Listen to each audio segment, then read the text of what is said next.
gentlemen, and welcome to a performance by the well-known Barton Theatre Company. Who said you haven't heard of them? Barton Theatre Company proudly present for your delectation a vignette lasting approximately, it's a lovely word, vignette, lasting approximately 12.5 minutes on the Bridgewater Canal. So, the Bridgewater Canal, 250 years, us, 10 minutes.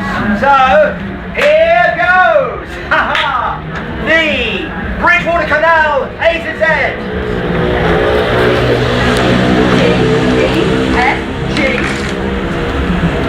Alphabet Bridge, 26 planks.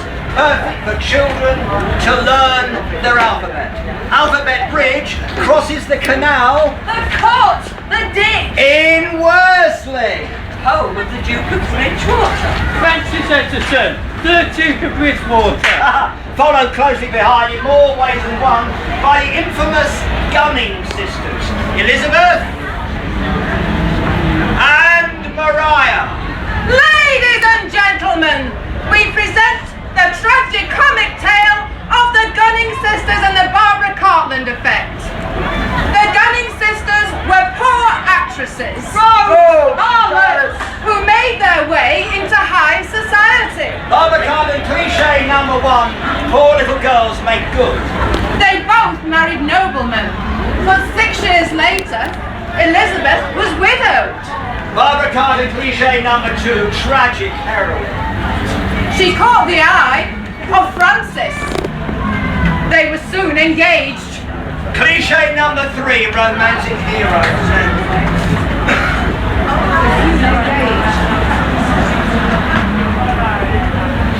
But later, when Maria was very, very bad, Francis asked Elizabeth to break off all connection with her sister. Cliché number 4, scandal! Elizabeth would not cast off her sister. Barbara Cartland cliché number 5, misplaced loyalty and lost love. The broken-hearted Duke broke off the engagement and gave up women altogether.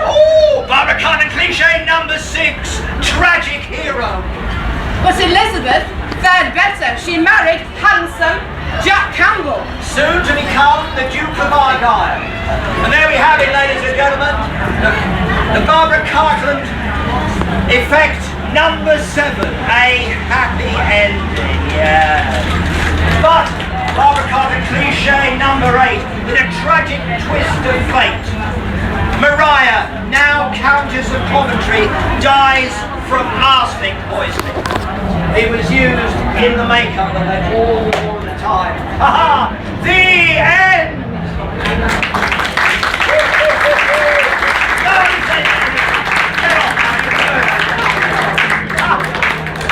And now, ladies and gentlemen, from Society Fillies to a horse of a completely different colour.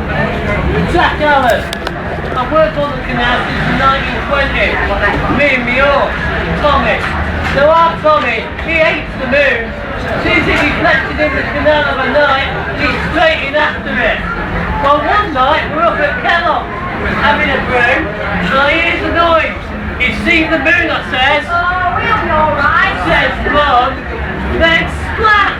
He's in the cut after the moon, and well, I'm straight in after him. Well, what you need to know, right, is news getting out place from Kellogg's is Barton Aqueduct. That's almost a mile away.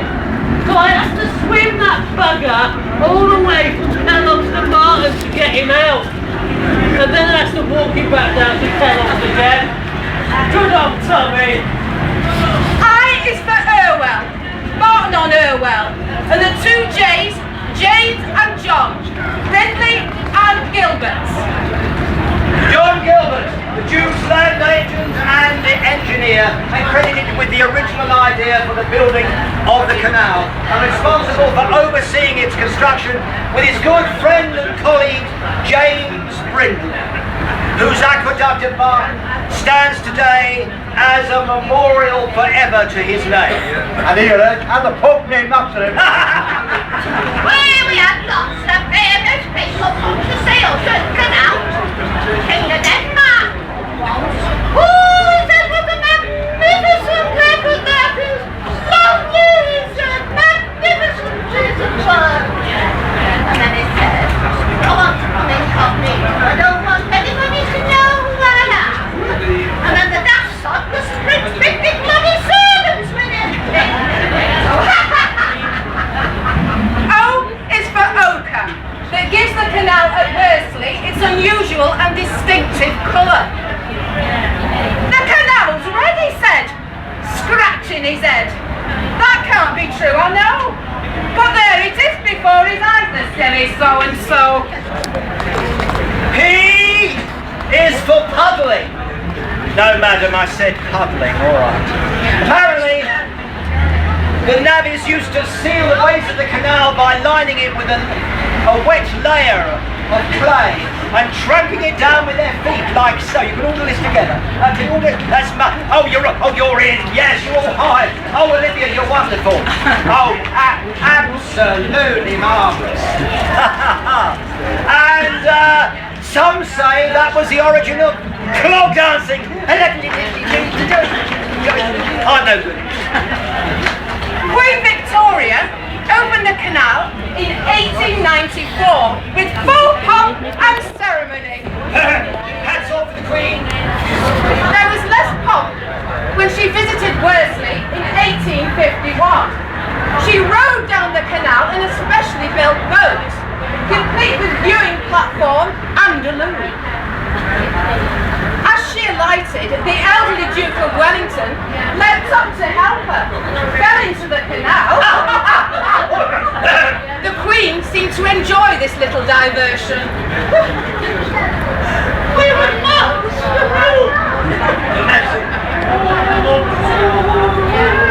R is for Russia.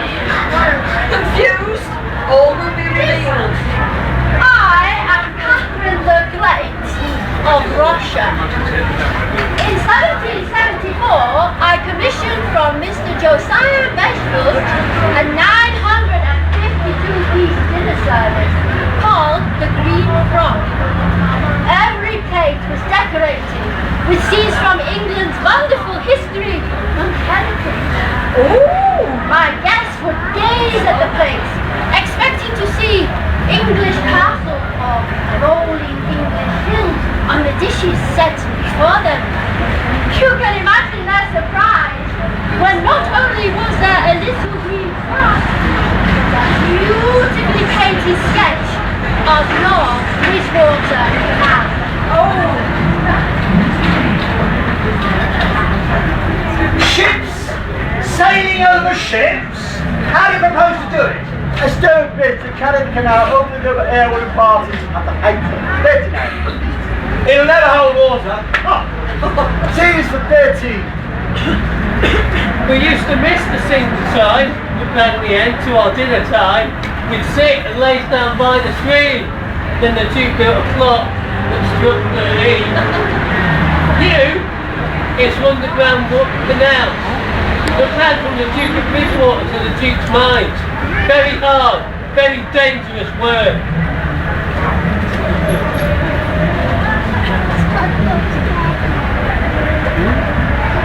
Women had to work and coal, day in and day out. Aye! But it was the women and children that hauled the coal over bare land and railed, sometimes 15 miles a day. But when it came to pay, the women were worth half the men. Aye, and the boys an eighth of a man. Aye, but the man is prepared the women any day. Of course you did. We'd shrank and we'd shout, but we'd do out to let anybody pass us. We'd get your coal there first. Posh people used to come down mines to see us work. Duke used to make them pay just to come round and watch us buggers do our work.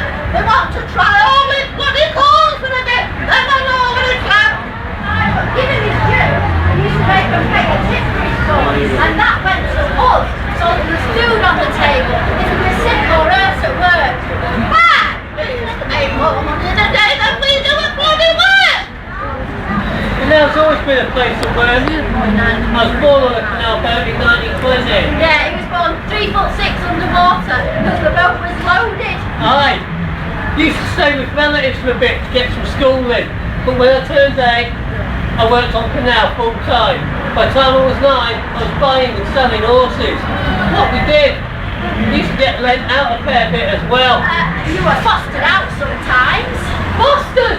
That's what she calls it. We were lent out to earn our keep. Fostered, my aunt! Oh! And so we end our alphabet where the canal began with the navvies. Long gone and mostly forgotten, but characters one and all. They all had nicknames, names that told people who and what they were and who they were known by. Redhead, Gorger, Happy Jack.